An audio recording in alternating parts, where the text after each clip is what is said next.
Wolf Bitches, welcome to episode 3 of Muttley's musical Musings, Girl Power Edition. Today is International Women's Day, so I am going to feature all my favourite artists and bands that happen to be women or are predominantly women. Predominantly women in the band, not predominantly women in terms of identity. We'll get off to a start anyway. This is Bikini Kill. They are credited with the namesake of today's episode. Girl Power, that was a phrase they're credited with starting, was the name of one of their magazines they had. Very feminist band, very feminist themes, 90s hardcore punk. If 90s hardcore punk is your thing, then their debut album Pussy Whipped is a good place to start. Continuing in the feminist theme, that was a bit of a mouthful. Heart, which is a band from the States, started in the 70s.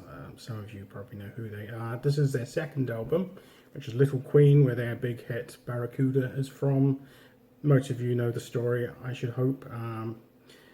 The manager of the label they were with was a prick and started nasty rumours about them. They got fed up and said, fuck you, we're going somewhere else, and wrote that song. Probably one of my all-time favourite riffs, be in my top 5 for sure. Check them out. You won't regret it. Very good band. Right, now we're going to 80s hair. So it's a different decade. It's a bit hard to read because it's still in the shrink wrap. I haven't had to open that. Vixen, their self-titled debut. They're an all-metal, all-girl hair metal band. I'm really fucking up this blog, but it's going out anyway. Check them out if you like your hair metal. That's just 80s cliche, whatever you want to call it, through and through, while we're having a look. Now the next one, a lot of people have tried telling me they're not a rock band and they just pop. I disagree. If you check out their I'm taking the piss. Those of you who follow me on Facebook will know what I'm doing. We're talking about the Bangles, and their debut album is definitely rock. A fantastic all-girl band, and I highly recommend checking out their early stuff at least, because it's more soft pop rock, but I call it rock. Some of you will know Doro. This is from her solo career. She was originally in a band from Germany called Warlock. This is her debut solo album. I can't read it because it's back to front on my phone. I should know the name of it. Anyway, it is really good.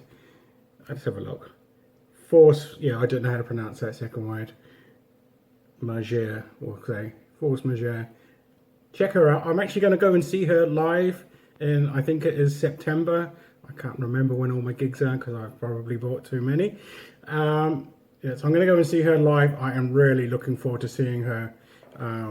Pay attention to that little comment. That's a clue. Going back to the 70s, we've got Suzi Quatro, probably one of my favourite female artists. Not because she's a female, but just because her songs are absolutely stonking. If you like glam rock, like Slade, T-Rex, Sweet, those sort of bands, she was around, and then she was in the UK at the time, so the States didn't really know who she was. She was also in the TV series Happy Days, if you know that series, and she played a bass player on there.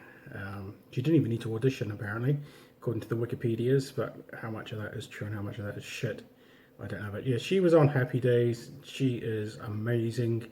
If she ever comes to the UK, I am going to go and see her for sure. Songs like 48 Crash, Can the Can. 48 Crash is on that self-titled debut. That was a big hit to begin with.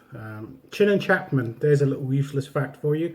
A lot of her hits were written by Chin and Chapman. If you don't know who they are, just look up Chin and Chapman music. They wrote hits for a lot of the 70s glam bands. So have a look at that. Look up Chin and Chapman for some homework or something to do. We're moving on to Girl School. This is Demolition Boys, is their debut album, and Girl School are amazing. I got to see them live. They still dress like they're in their 20s, even though they're in their 60s. But they pull it off. Fantastic bunch of girls, really down to earth and just don't give a shit in terms of airs and graces or whatever you want to call it. They're just who they are. I really enjoyed seeing them. They actually, when I saw them, it was the St. Valentine's Day Massacre show, which is actually named after an EP they did with Motorhead. So that's something else you could check out too. There's a few of those songs ended up, and they played some of that and did a little tribute to Lemmy. So that was good. And this is a fairly recent band. I will put this in the new wave of classic rock-ish era. Metal, probably like a female version of Dream Theater. Amazing instrumentalists with their instruments. Sorry guys. Anyway, they were really good. They're from Japan, an all-girl band. They opened for Dragonforce, and I actually enjoyed this more than Dragonforce. Dragonforce are great, very talented, but they're a bit gimmicky. But if you like them, you like them. I like them, but I liked these girls more. So they're well worth checking out. This is their third album, Electric Pentagram, which only came out this year, if I recall correctly. So if you ever get a chance to see Love Bites, go and check them out. And finally, as you all know, I like to do a giveaway from the new wave of classic rock. JOANovARC, they've told me I'm allowed to give this away. Unopened, still sealed. If you want to win this, they are opening for an artist I've already mentioned. So if you can comment below who that is that I'm going to see and see these fantastic girls open for, which I'm really looking forward to because I'm going to buy another copy and get it signed if they let me. Comment below who I'm going to see these girls with, and I will pick one of you lucky lot to have that posted to you. And as I've said before, if you think this is shit, just comment below different ideas. Don't tell me to shut it down. So yeah, if you want to see something different, just say and I'll try and do it. If there's any bands you want to see me feature, just say, and if I don't have them already, I will go and get them and I will feature them. So as usual, love and sausages.